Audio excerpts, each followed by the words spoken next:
ಕತ್ತಿನ ಮಧ್ಯಭಾಗ ಮತ್ತು ತಲೆಯ ಹಿಂಭಾಗ, ಇವೆರಡು, ತಲೆಯ ಹಿಂಭಾಗ ಮತ್ತು ಕತ್ತಿನ ಮಧ್ಯಭಾಗ.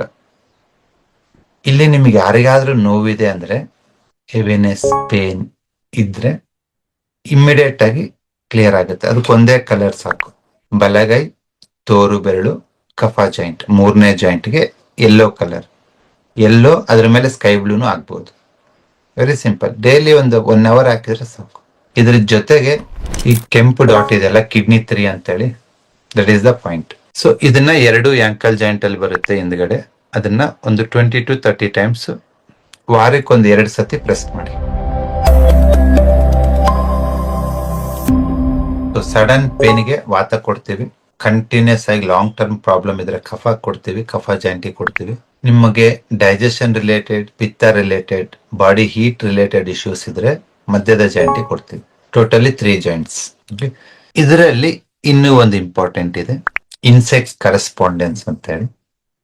ಇನ್ಸೆಕ್ಟ್ಸ್ ಕರೆಸ್ಪಾಂಡೆನ್ಸ್ ಅಲ್ಲಿ ಏನ್ ಮಾಡ್ತೀವಿ ಅಂತಂದ್ರೆ, ಈ ಎಂಟೈರ್ ಬಾಡಿನ ಒಂದು ಫಿಂಗರ್ ಕೋರಿಲೇಟ್ ಮಾಡ್ತೀವಿ.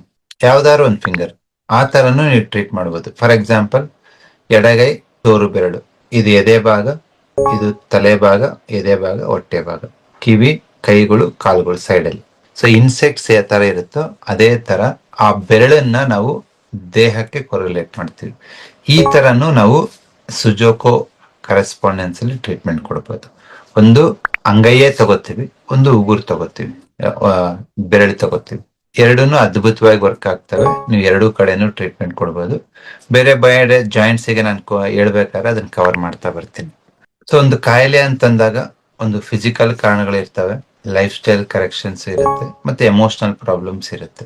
ನೀವು 3 ಕೋನದಲ್ಲಿ ನೋಡಿದಾಗ ಮಾತ್ರ ಆ ಕಾಯಿಲೆಯಿಂದ ಆಚೆ ಬರಕ್ ಸಾಧ್ಯ. ತುಂಬಾ ಜನ ಮಾತ್ರೆನಲ್ಲೇ ಸಿಲುಕೊಂಡು ಕಾಯಿಲೆಯಿಂದ ಆಚೆ ಬರದೆ ಯಾಕೆ ಒದ್ದಾಡ್ತಾರೆ ಅಂತಂದ್ರೆ, ಒಂದು ಲೈಫ್ ಸ್ಟೈಲ್ ಕರೆಕ್ಷನ್ ಮಾಡ್ಕೊಳಲ್ಲ, ಎರಡನೇದು ಎಮೋಷನಲ್ ಕರೆಕ್ಷನ್ ಮಾಡ್ಕೊಳಲ್ಲ. ಅವೆರಡು ಕರೆಕ್ಷನ್ ಮಾಡ್ಕೊಳ್ದೇನೆ, ನೀವು ಫಿಸಿಕಲಿ ಆಕ್ಟಿವಿಟಿ ಇಲ್ದೇನೆ ಕಾಯಿಲೆಯಿಂದ ಆಚೆ ಬರಕ್ ಸಾಧ್ಯನೇ ಇಲ್ಲ. That's what it's very very important ಇವತ್ತಿನ ಜನಕ್ಕೆ ಹೇಳೋದು. ಕಾಯಿಲೆ ಅನ್ನೋದು ಓವರ್ ನೈಟ್ ಬಂದಿರಲ್ಲ ನಿಮ್ಗೆ, ಅದು ಟೈಮ್ ತಗೊಂಡಿರುತ್ತಲ್ವ. ಬಟ್ ನಾವೇನು ಯೋಚನೆ ಮಾಡ್ತೀವಿ ಅಂದ್ರೆ, ಡಾಕ್ಟರ್ ತಗ ಹೋಗ್ಬೇಕಾದ್ರೆ ಅವ್ರ ಏನೋ ಒಂದು ಮಾತ್ರೆ ಕೊಡ್ತಾರೆ, ಏನೋ ಒಂದು ಸರ್ಜರಿ ಮಾಡ್ತಾರೆ, ಅದರಿಂದ ನಾನು ಮುಂದಿನ ವಾರಕ್ಕೆ ಸರಿ ಹೋಗ್ಬಿಡ್ತೀನಿ, ನಮ್ ತಲೆಯಲ್ಲಿ ಇರೋದು. ಅದು ತಪ್ಪು. ಸೊ ಈ ಕ್ಲಾಸ್ ಅಲ್ಲಿ 3 ಕೋನದಲ್ಲಿ ಹೇಳ್ತೀವಿ ನಾವು, emotional, physical and life style. ಅದು ಚಿಕ್ಕದು ಗ್ಯಾಸ್ಟ್ರಿಕ್ ಇರ್ಬೋದು, ತಲೆನೋವು ಇರ್ಬೋದು, ಇಲ್ಲ ಕಾನ್ಸ್ಟಿಪೇಷನ್ ಇರ್ಬೋದು, ಇಲ್ಲ ದೊಡ್ಡದು cancer, sugar, BP, kidney problems, heart problem, ಏನೇ ಇರ್ಬೋದು. ಬಟ್ ಎಲ್ಲದಕ್ಕೂ ಸೇಮ್ ಮೆಥಡ್. ಮೊದಲನೇದು, ನೀವು ಆಹಾರನ ಸರಿ ಮಾಡ್ಕೋಬೇಕು. ಅಡಲ್ಟ್ರೇಟೆಡ್ ಆಗಿರೋದು, ಹೈಬ್ರಿಡ್ ಆಗಿರೋದು, ಪ್ರೋಸೆಸ್ಡ್ ಆಗಿರೋದು ತಿಂದ್ಬಿಟ್ಟು ನಾನು ಆರೋಗ್ಯವಾಗಿರ್ತೀನಿ ಅನ್ನೋದು ಸುಳ್ಳು. ನೀವೇನೇ ತಿನ್ನಿ ಅದು ದೇಶಿ ತಳಿ ಇರಬೇಕು, ಪ್ರೋಸೆಸ್ಡ್ ಆಗಿರಬಾರ್ದು. ಎರಡನೇದು ಎಮೋಷನಲ್ ಕರೆಕ್ಷನ್. ನಿಮ್ಗೆ ಏನೋ ಒಂದು ಒತ್ತಡ ಇರುತ್ತೆ, ಸ್ಟ್ರೆಸ್ ಇರುತ್ತೆ. ಅದು ಕೌಟುಂಬಿಕವಾದ ಒತ್ತಡ ಇರ್ಬೋದು, ಇಲ್ಲ ಕೆಲಸದ ಒತ್ತಡ ಇರ್ಬೋದು, ಇಲ್ಲ ಫೈನಾನ್ಷಿಯಲ್ ಸ್ಟ್ರೆಸ್ ಇರ್ಬೋದು. ಅದೇನು ಅಂತ ನಿನಗೆ, ನಿಮ್ಮ ಮನೆಯವರಿಗೆ ಗೊತ್ತಿರುತ್ತೆ. ಯಾಕೆ ಇದನ್ನ ಹೇಳ್ತಾ ಇದ್ದೇನೆಂದ್ರೆ, ಒಂದು ಚಿಕ್ಕದು ಫ್ರೋಜನ್ ಶೋಲ್ಡರ್ ಆಗಿರ್ಬೋದು, ಸರ್ವೈಕಲ್ ಸ್ಪಾಂಡಿಲಿಸಿಸ್ ಆಗಿರ್ಬೋದು, ನಾವು ಟ್ರೀಟ್ಮೆಂಟ್ ಕೊಟ್ಟಾಗ ಅದ್ಭುತವಾಗಿ ನೀವು ಚೆನ್ನಾಗಿ ಆಗ್ತೀರಾ. ತುಂಬಾ ಜನ ಹೇಳ್ತಾರೆ 1 ವಾರದಲ್ಲಿ 50% ಕಮ್ಮಿ ಆಗ್ಬಿಟ್ಟಿದೆ ಅಂತ. ಬಟ್ ಆ ಮಾನಸಿಕ ಒತ್ತಡನ ಕಡಿಮೆ ಮಾಡ್ಕೊಂಡಿಲ್ಲ ಅಂದ್ರೆ ವಿತಿನ್ 1 week ಅಲ್ಲಿ ಮತ್ತೆ ವಾಪಸ್ ಅದೇ ಬರುತ್ತೆ. ಹಾಗಾಗಿ ಈ ಒಂದು ಕ್ಲಾಸ್ ಅಲ್ಲಿ ನಾವು ಎಲ್ಲಿ ಎನರ್ಜಿ ಬ್ಲಾಕೇಜ್ ಆಗಿದೆ ಅದನ್ನ ಕಲರ್ ಮತ್ತೆ ಅಕ್ಯುಪ್ರೆಷರ್ ಇಂದ ಆ ಎನರ್ಜಿ ಬ್ಲಾಕೇಜ್ ನ ಹೇಗೆ ರಿಲೀಸ್ ಮಾಡಬಹುದು ಅಂತ ಹೇಳ್ಕೊಡ್ತೀವಿ. ಸೊ ದಟ್ ನೀವು ಆ ಪೇನ್ ಇಂದ, ಆ ಕಾಯಿಲೆಯಿಂದ ಆಚೆ ಬರ್ತೀರಾ. ಬಟ್ ಮಾನಸಿಕವಾಗಿ ನೀವು ಸರಿ ಹೋಗಿಲ್ಲ ಅಂದ್ರೆ 2 ತಿಂಗಳು, 3 ತಿಂಗಳಲ್ಲಿ 6 ತಿಂಗಳು ಬಿಟ್ಟು ಕಾಯಿಲೆ ಮತ್ತೆ ಬರುತ್ತೆ. ಹೇಗ್ ಬರುತ್ತೆ ಮತ್ತೆ? ಒಂದು ಸಿಂಪಲ್ ಎಕ್ಸಾಂಪಲ್ ಹೇಳ್ತೀನಿ. ನಿಮ್ಗೆ ಫೈನಾನ್ಷಿಯಲ್ ಸ್ಟ್ರೆಸ್ ಇದ್ರೆ ಅದು ಈ ಸರ್ವೈಕಲ್ ಮೇಲೆ ಒತ್ತಡ ಹಾಕುತ್ತೆ. C1, C2, C3, C4 ವ್ಯವಹಾರ ಕೊಡೋದು ತಗೊಳೋದು ಇಶ್ಯೂಸ್ ಇದ್ದಾಗ, ಮತ್ತೆ ಲಂಬರ್ ಮೇಲೆ ಒತ್ತಡ ಹಾಕುತ್ತೆ. ನೀವು ಅದನ್ನ ಸರಿ ಮಾಡ್ಕೊಂಡಿಲ್ಲ ಅಂತಂದ್ರೆ ಆ ಸ್ಟ್ರೆಸ್ ಆಗೇ ಇರುತ್ತೆ. ಬಟ್ ನಾನು ಅದನ್ನ ಕ್ಲಿಯರ್ ಮಾಡ್ಕೊಡ್ತೀನಿ. ಫಾರ್ ಎಕ್ಸಾಂಪಲ್, ಸೈಡ್ ಅಲ್ಲಿ ಹೇಳಿದೆ, ಮುಂದ್ಗಡೆ ಹೇಳಿದೆ, ಹಿಂದ್ಗಡೆ ಹೇಳ್ತಾ ಇದ್ದೀನಿ. ಈ ಭಾಗದಲ್ಲಿ ನಿಮ್ಗೆ ನೋವು ಆಗ್ತಿದೆ ಅಂತಂದ್ರೆ ಅದು ನಿಮ್ಮ ಕಿಡ್ನಿ ಮತ್ತೆ ಯುರಿನರಿ ಬ್ಲಾಡರ್ ಮೆರಿಡಿಯನ್ ಅಲ್ಲಿ ಯಾಂಗ್ ಡಿಫಿಷಿಯನ್ಸಿ ಇರುತ್ತೆ, ಅದ್ರ ಚಲನೆ ಇರಲ್ಲ. ಹಿಂದ್ಗಡೆ ತಲೆನೋವು ಮತ್ತು ಕತ್ತಿನ ಭಾಗದಲ್ಲಿ, ಮಧ್ಯದ ಭಾಗದಲ್ಲಿ ನೋವಿರುತ್ತೆ. ಇದು ಕತ್ತು ಅಂದ್ರೆ ಸೈಡ್ ಅಲ್ಲ ನಾನು ಹೇಳ್ತಿರೋದು, ಇವಾಗ ಮಧ್ಯದಲ್ಲಿ, ಕತ್ತಿನ ಮಧ್ಯಭಾಗ ಮತ್ತು ತಲೆಯ ಹಿಂಭಾಗ, ಇವೆರಡು, ತಲೆಯ ಹಿಂಭಾಗ ಮತ್ತು ಕತ್ತಿನ ಮಧ್ಯಭಾಗ. ಇಲ್ಲಿ ನಿಮ್ಗೆ ಯಾರಿಗಾದ್ರೂ ನೋವಿದೆ ಅಂದ್ರೆ, ಹೆವಿನೆಸ್, ಪೇನ್ ಇದ್ರೆ ಇಮ್ಮಿಡಿಯೇಟ್ ಆಗಿ ಕ್ಲಿಯರ್ ಆಗುತ್ತೆ. ಅದಕ್ಕೊಂದೇ ಕಲರ್ ಸಾಕು. ಬಲಗೈ, ತೋರು ಬೆರಳು, ಕಫ ಜಾಯಿಂಟ್, 3ನೇ ಜಾಯಿಂಟ್ಗೆ ಯೆಲ್ಲೋ ಕಲರ್. ಯೆಲ್ಲೋ, ಅದ್ರ ಮೇಲೆ ಸ್ಕೈ ಬ್ಲೂನು ಆಗ್ಬೋದು.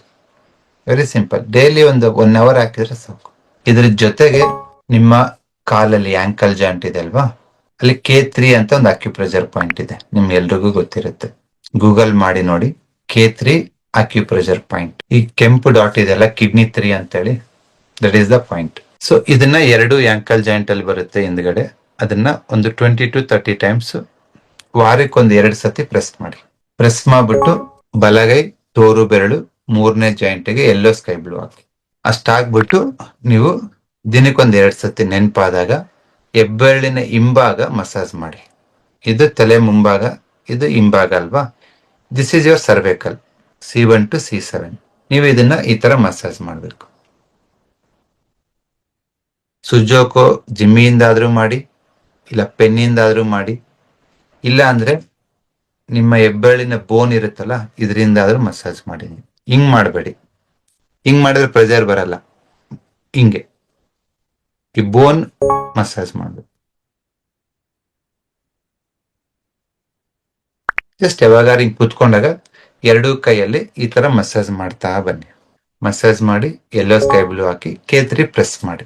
ನಿಮಗೆ ಸರ್ವೈಕಲ್ ಬ್ಯಾಕ್ ಸೈಡ್ ಮತ್ತೆ ತಲೆ ಹಿಂಭಾಗ ನೋವು ಈವನ್ 5-10 ವರ್ಷದಿದ್ರು ವಿತಿನ್ 1 week ಅಲ್ಲಿ ಸಂಪೂರ್ಣವಾಗಿ ಆಚೆ ಬರ್ತೀರಾ. ಬಸವ ಅಕಾಡೆಮಿ ನೋಡ್ಬೇಕಂದ್ರೆ ಜಸ್ಟ್ ಸಬ್ಸ್ಕ್ರೈಬ್ ಆಗಿ. ಯೂಟ್ಯೂಬ್, ಫೇಸ್ಬುಕ್, ಇನ್ಸ್ಟಾಗ್ರಾಮ್ ಅಲ್ಲಿ ನಾವಿದೀವಿ. ನಮ್ಮ ಉದ್ದೇಶ ಇಷ್ಟೇ, ನೀವು ಮೆಡಿಸಿನ್ ಫ್ರೀ ಆಗ್ಬೇಕು. Thank you very much.